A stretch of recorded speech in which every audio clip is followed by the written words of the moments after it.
Vedare tinokuchingamidzai zvekare kune chimwe chirongwa pano paZim Facebook Secrets and Confessions. Tadzoka zvekare nemamwe mamessages. Regedzai tibva tapinda mumamessages edu atadzoka takakubatirai. Saka ndakataura nevamwe sekuru vaiti ivo vanoita zvekurapa, vanewo confession yavo yavainayo. Saka this is the narration of that conversation yandakaita navo. Hanzi makadii zvenyu mukomana, ininiwo ndine nyaya iyo yandikuda kuti munge muchizondiposterawo. Inini ndinongogara ndichiteerera maconfession enyu. Ndauyawo pano nenyaya yangu nyaya yakamira sekudai. So panguva apo, nguva yekuti baba vangu vainge vachiri kunditraina, ende zvekare vadzimu pavainge vachiri munzira kuti vange vachiuya kuti vange vachizoshanda kuburikidza neni, inini ndichizova homwe yavo. Ndinorangarira kuti pane umwe musi pakazouya vamwe baba, but baba ava vainge vari munhu wekuziva, navo vainge vachigaramo muCraimbone imomo panguva patainge tichiri kugara imomo. Saka vainge vachikumbirawo baba vangu kuti vange vachivaitira favor. Ndinorangarira kuti musi murume uyu nemukadzi wake, mapastors ava, pavakasvika pamba pedu, baba vangu vakatosara vachitozvikweshena kuti kasi vanhu ava vangouya zvavo kuzotipa miyedzo here, but murume uyu akazongoramba achingouya. Ende ndinorangarira musi waakazotitora achida kuenda nesu kumba kwake, ndipo pandakazosvika ndichiona mamwe maimages emasoja ekuAmerica vari munzira vachienda kuno invada Iraq.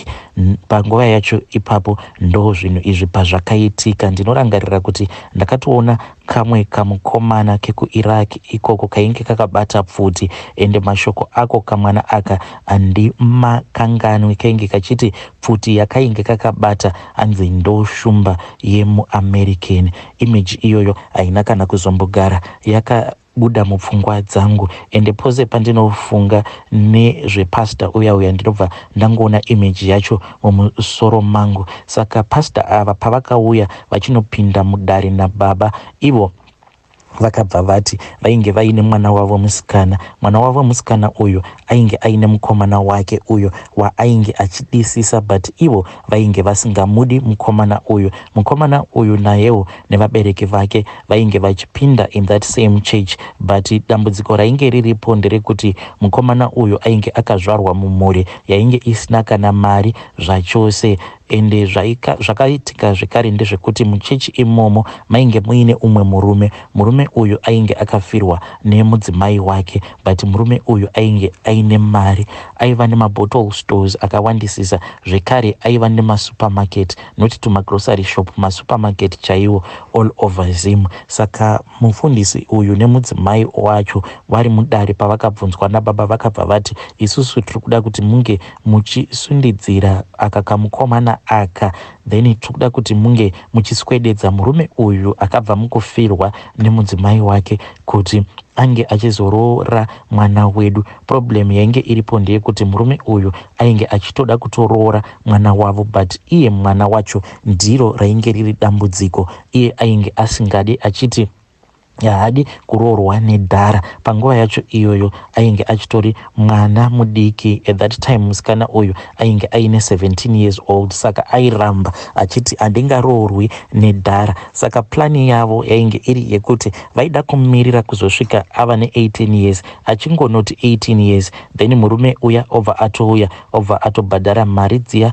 dzemaroora. But dambudziko rainge riripo nderekuti mwana wavo musikana uyu ainge achiramba kucooperata because iye ainge ari murudo neboyfriend yake. Then zvakazoitika ndezvekuti kamukomana aka kakabva kazoenda kuCanada. Kakaenda kuCanada ikoko kachinoita nursing yako. Saka iye musikana uyu akabva ati you see kuti Mwari vanokomborera, because maiti ivo havana mari, tarirai muone kutoti atoenda kuCanada zvinoreva kuti achazokwanisa kundichengeta, but ivo vabereki vacho vainge vasingatombodi zvachose, vainge vasingamudi. Saka vakauya kumba kwedu, but pavakauya kumba kwedu mukoma vainge vakapfeka mamwe mazijaketi aya mazibhomba jacket ekuti kana ani zvake asambokwanisa kuvaona. Vainge vakaita kuzvikwidibira kumeso murume nemukadzi. Vakangoramba mukoma vachingouya vachipinzwa mumatare. Babawo mukunotaura nevadzimu vakabva vati vadzimu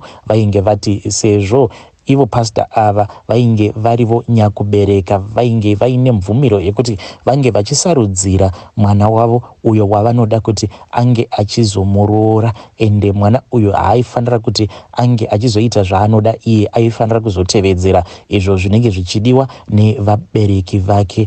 Then mufundisi uya akabva azobvumirana neizvo zvainge zvichitaurwa nemidzimu. Then pastor vakabva vazoti zvino toita sei. Baba vakabva vazotaura zvimwe zvinhu zvekuti mapastors ava zvakavavhundutsa. Baba vakabva vati zviripo ndezvekuti muzukuru, tinokwanisa kuti mwana wako uyu ambopenga, but tinongotora pfungwa dzake, kana tadzitora tinobva tadzivharira muhari umu, but tinokwanisa kuzodzisunungura pfungwa dzake obva azotoita mwana ari normal. Ende tinoti kana taita kuti ange achipenga kudaro, isusu tobva taita kuti ange achimboenda kunogara uko kwacho kwaari kuti ndo kwaari kuda kuenda kunoroorwa, ende havangambomugamuchiri achipenga kudaro, vanototi vange vachimudzinga pamba pavo. Then kana azodzingwa pamba paya, ndipo patinozopinza uyu murume uyu wauri kuda kuti ange achizoita mukwasha wako. Then tinobva tazomeka sure kuti tinenge tichizobvisa pfungwa idzodzo idzo dzinenge dzichiita kuti ange achipenga obva atozoita munhu ari right. Kana kuti kana muchitya kumupengesa, zvatinoita ndezvekuti tinokwanisa kudana mweya.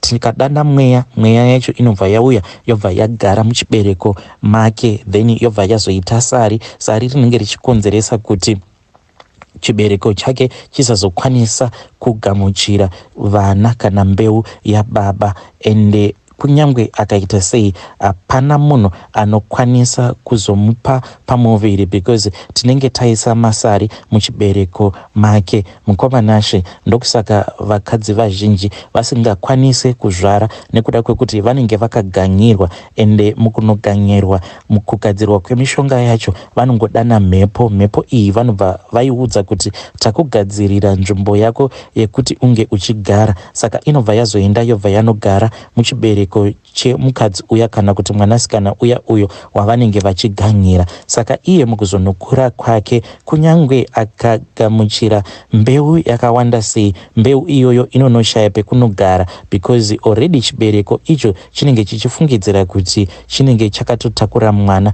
nekuda kwekuti chinenge chiine mhepo iyo inenge irimo, mhepo inenge yakasundidzirwamo muchibereko imomo. Ndokusaka vakadzi vazhinji vachizosvika pakunokura, pakunochembera vasina vana, nekuda kwekuti mishonga iyi ndo mashandiro ayo ainoita. Saka baba vangu vakati vaudza mufundisi uyu zvose izvi, ndakaona mufundisi uyu achipindwa nekutya, achitya zvisingaiti.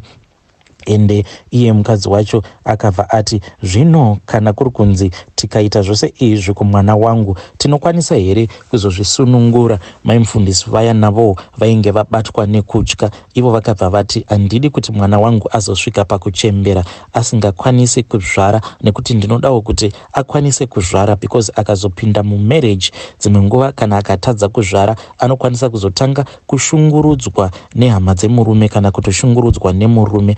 Saka baba vakabva vati tichazama kuti tinge tichitsvaka plan B. Saka vamufundisi vaya namai mufundisi vakabva vazobva mudare ndokubva vazodzokera kumba kwavo. Baba vakazongoramba vachingoita baba vakazongosara vachingotaura nevadzimu vavo, ende pose ipapo pavainge vachiita minamato yavo vachitaura nevadzimu ndainge ndiripo. Saka baba vakabva vazoti ivo vainge varatidzwa zvose izvo zvaifanira kuti zvinge zvichizoitwa pamwana uyu. Baba vakabva vati vadzimu vainge vataura navo. Baba ndakavabvunza kuti ko vadzimu vainge vataura kuti kudii? Baba vakabva vati mwana uyu ndaratidzwa nevadzimu kuhope kuti sikarudzi yake tinofanira kuti tinge tichiishandura tobva taiita ruware, dombo chairo. Sikarudzi yake yainge yava kutoshandurwa. Baba vakabva vandiudza kuti zvose izvi zvainge zvichiitirwa kuti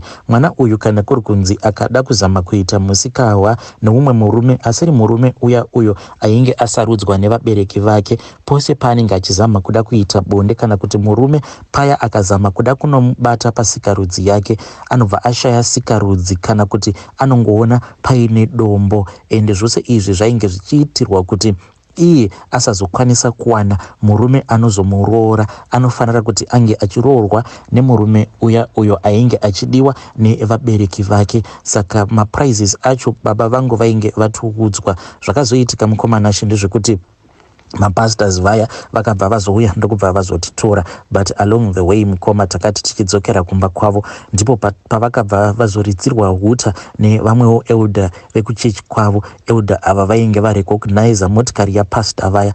Pastor ava mukoma vakabva vaignora, vakabva vatowedzera kumhanyisa motikari yavo because murume uya akaflasha maheadlights ake, but pastor vakatoona kutoti panapa kuti vange vachimira zvainge zvisingaiti because inini nababa tainge takagara zvedu kumashure, tainge takatopfeka machira edu aya atinoshandisa emidzimu pakurapa. Saka pastor ava vakabva vati hazviiti kuti ndinge ndichimira, nekuti vaizokwanisa kuzobvunzwa kuti konhai baba, kun'anga yamuinayo mumotikari menyu muri kuitei nen'anga. So mukoma zvakazoitika ndezvekuti pastor ava ivo vaiva munhu wekutoti vaitoshora chivanhu, kutoshora chivanhu, ende ndivo vanhu vaya vekuti vanenge vachishora chivanhu masikati, asi kana kwangosviba chete ndivo zvekare vanozomhanya vachienda kunobatsirwa nevacho vavanenge vachishora avo vanoita zvechivanhu. Ende nguva zhinji kana ukaona munhu zvekare achinyanyisa kushora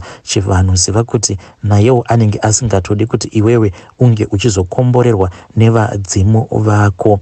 Ende vazhinji vacho vanozviita ndiva vavo mapasta, nekuti ndinorangarira kuti umwe musi inini nababa vangu takaenda kuchechi mushure mekunge ati invita pastor uyu. Takazoti taenda kuya ainge akatomira paya papulpit pavo pavanomira paya, ende akabva atotanga kutotaura kutoti ukaona munhu anoita zveun'anga munhu wekutoti iye anenge atori muroi, but at the same time murume uyu aitongoramba achingouya kumba achibatsirwa nababa. Ndakaona baba vangu vachida kubatwa nesetswa, vachida kumuseka murume uyu, nekuti panguva yacho iyoyo pastor ava vainge vava kutogadzirira kuti mwana wavo ange achichata. Ende baba zvainge zvichivasekesa ndezvekuti murume uyu ndiye ega ainge akauya kumba kwedu achiitira kuti mwana wake ange achizoroorwa nemurume uyo ainge akafirwa nemudzimai wake apa ainge aine mazimari. Saka baba vangu vakaita sekunge vachaseka muchechi imomo, pastor uyu achishora vanhu vanoita zvechivanhu. So zvakazoitika mukoma ndezvekuti baba vakabva vazoudza mai mufundisi kuti ivo ndivo vaifanira kuzotora mishonga iyi. Kana vaitora vaifanira kuzotsvaga nzira dzekuti mwana wavo vange vachimutrika, like kuita kuti iye ange achizogeza nemvura iyo inenge iine mishonga, but iye aisafanira kuzoziva kuti mvura iyo yavainge vachida kuti ange achigeza nayo yainge iine mishonga.